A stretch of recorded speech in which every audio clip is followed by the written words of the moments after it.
നിസ്കാര ശേഷം ഏതൊക്കെ ദിക്റുകളാണ് ചൊല്ലേണ്ടതെന്ന് പല ആളുകളും ചോദിക്കാറുണ്ട്. നിസ്കാര ശേഷം ധാരാളം ദിക്റുകൾ ചൊല്ലാറുണ്ട്. എന്നാൽ ഞാൻ എൻ്റെ ജീവിതത്തിൽ ചൊല്ലിപ്പോരുന്ന സ്ഥിരമായി ചൊല്ലുന്ന ദിക്റുകളാണ് ഞാനിവിടെ പറയുന്നത്. ഇങ്ങനെ പറയാൻ കാരണം ചിലപ്പോൾ ഞാൻ ചിലതിനേക്കാൾ ഒരുപാട് കൂടുതൽ, ചിലപ്പോൾ ചിലത് കുറഞ്ഞ് ഒക്കെ വരാം. അപ്പോൾ അത് അങ്ങനെയല്ലേ വേണ്ട, അല്ലെങ്കിൽ അതല്ലേ വേണ്ട, ഇതൊക്കെ വേണ്ട എന്നൊക്കെ ഇങ്ങനെ പല അഭിപ്രായങ്ങളും ചോദിക്കുന്നവരുണ്ടാവും. അതുകൊണ്ടാണ് ഞാൻ പറയുന്നത്, ഞാൻ ചൊല്ലുന്ന രീതി അല്ലെങ്കിൽ ഞാൻ ചൊല്ലിപ്പോരുന്ന സാധാരണ രീതിയിൽ എല്ലാ പള്ളികളിലും അല്ലാതെ ഒക്കെ ചൊല്ലുന്ന ദിക്റുകൾ മാത്രമാണ് ഇവിടെ ഉൾപ്പെടുത്തിയിട്ടുള്ളത് എന്നർത്ഥം. ഞാൻ നേരെ കാര്യത്തിലേക്ക് കിടക്കാം. അത്തഹിയാത്ത്. ഇപ്പോൾ അത്തഹിയാത്തിലാണ് ഞാനുള്ളത്.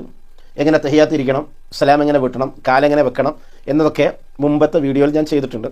അത് കാണാത്ത ആളുകൾ നിസ്കാരത്തെക്കുറിച്ച് പൂർണ്ണമായി അറിയണമെന്നുണ്ടെങ്കിൽ ഈ വീഡിയോയുടെ താഴെ തന്നെ അതിൻ്റെ ലിങ്ക് കൊടുത്തിട്ടുണ്ട്. നിങ്ങൾക്കതെടുത്ത് കാണാവുന്നതാണ്. അത് കാണണം. നിസ്കാരത്തെക്കുറിച്ച് ഒരുവിധ സംശയങ്ങളൊക്കെ അത് തീരുന്നതാണ്. ഇനി നിസ്കാര ശേഷമുള്ള ദിക്റിനെ കുറിച്ച് മാത്രമാണ് ഇപ്പോൾ പറയുന്നത്. അത്തഹിയാത്തിൽ ഇങ്ങനെ ഇരുന്ന് അത്തഹിയാത്തൊക്കെ ഓതി സലാം വീട്ടുകയാണ്. അസ്സലാമു അലൈക്കും വറഹ്മത്തുള്ളാഹി, അസ്സലാമു അലൈക്കും വറഹ്മത്തുള്ളാഹി. സലാം വീട്ടി.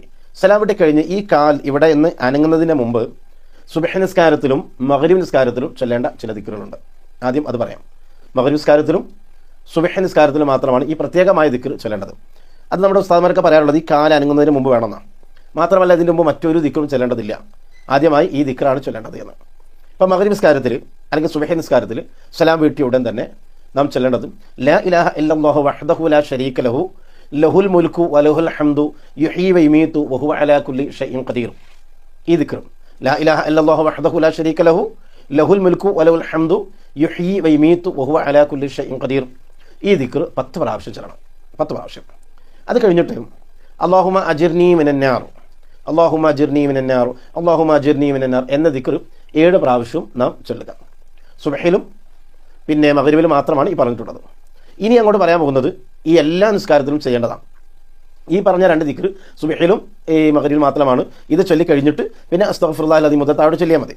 മറ്റു നിസ്കാരങ്ങളിൽ ഈ നേരത്തെ പറഞ്ഞ 2 ദിക്ർ വേണ്ട. അത് കഴിഞ്ഞിട്ട് ഇനി പറയാൻ പോകുന്ന ദിക്റുകൾ വേണം. അതെല്ലാത്തിലും വേണം. 5 നിസ്കാരത്തിലും അത് വേണം.